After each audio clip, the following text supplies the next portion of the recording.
Аз съм Кристиян, на 16 години съм. По-големия брат съм Нади.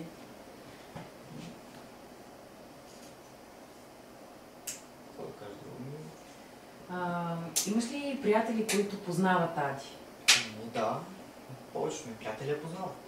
А какво им е отношението към нея? На тия деца горе-долу на моята възраст, примерно 9-10 нагоре клас, нали, вече приемат смисъл нормално си, като нормален човек. Иначе по-малките пак някакви такива подигравателни. Подигравателно отношение, обаче поговориш малко с тях и те се оправят после отношението става като нормален човек. Ти как приемаше тяхното подигравателно отношение?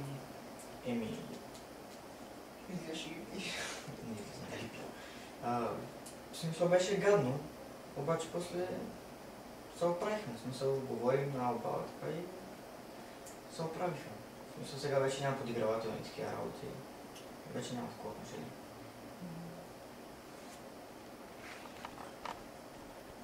Кога разбра за разликата на сестра ти? Когато бях на 10 годинки, като излизах навън, те се подиграваха, аз си мълчах. Не знаех тогава. И прибрахме се и аз питах мама, що се подигравах на Делина и тя ми каза, тя с синдром на Даун, не мога да говори, децата се подиграват и така. И аз тогава вече поне малко, се осъзнах за какво стана въпрос и като се подигравах на другия ден, отидох да се карам с тях, нали, обясних им и те се спряха. И повече не са се подигравали. Сега не излизам с нея, не знам какво е отношението. Как си играете с нея? Какво правите с нея?